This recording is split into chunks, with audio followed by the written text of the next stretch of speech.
Hi, my name is Beth Jones and I'm a first year Business Management with Marketing student at Leeds Beckett University.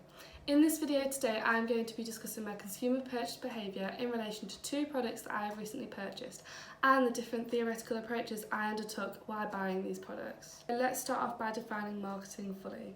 The Chartered Institute of Marketing defines marketing as the process of anticipating, identifying and satisfying customer requirements profitably. I'll be basing this video upon my buyer behaviour whilst purchasing a product at Greggs, which is usually a regular occurrence for me. Another product that I recently purchased was the Asos Premier Delivery, which enables you to unlimited next day delivery for a whole year, which only cost me £9.95. There are three different buyer situations which consumers are placed into when buying products. The first one of these being routine problem solving. Now, these are usually regular purchases that have very short decision-making processes and are therefore considered to be low-risk purchases.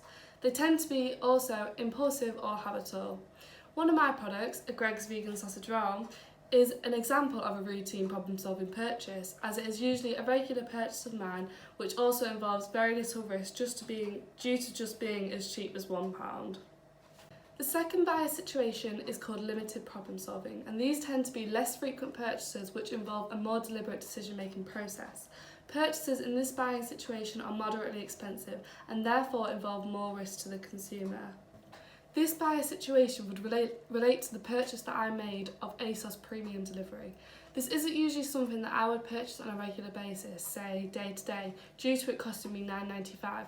But when assessing my consumer making process, I found that it would actually benefit me greatly and actually save me money due to the amount of money I already spend on Asos delivery, especially for next day delivery over the course of 1 year. The final buyer situation is what's called extended problem solving, which are extremely infrequent purchases with long-term commitment, meaning the consumer will be a lot more conscious of the decision-making process. Gosnay and Richardson identified what's known as the business-to-consumer decision-making process. This model is broken down into 6 different stages which all contribute to the process a consumer should take when purchasing a product. Now, the first stage of this process is called problem recognition. According to Brunner, this occurs when an individual realises the significant difference between the current state of affairs and some desired ideal state. When applying this to my first routine problem-solving product, which was a Greggs vegan sausage roll, the problem can be recognised as hunger and my need to eat. Maslow's hierarchy of needs is a motivational theory comprising of a 5-tier model shaped as a pyramid of human needs. In terms of my recent purchase, I am fulfilling my physiological needs as I am buying food, and this is a basic necessity. Stage 2 is information search. This is when consumers survey their environment for appropriate data to make a reasonable decision upon their purchase. In my case, I was on my way to university and had forgotten to eat before I'd left my flat. Therefore, I surveyed my environment whilst walking to uni and identified that Greggs seemed the most appropriate and ideal place to purchase some food to fulfil my need of hunger. I also decided to look if there was any discounts available for students which I could use.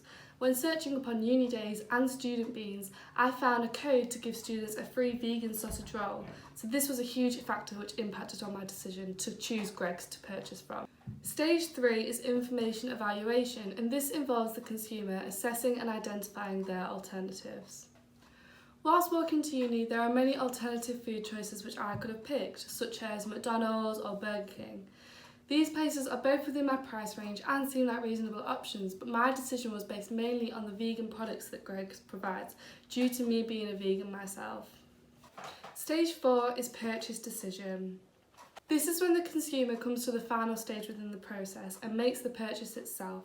For me, I chose to buy this product from Greggs as it was simple, cost-effective and seemed like the correct purchase for me in terms of my situation at the time and my ethics.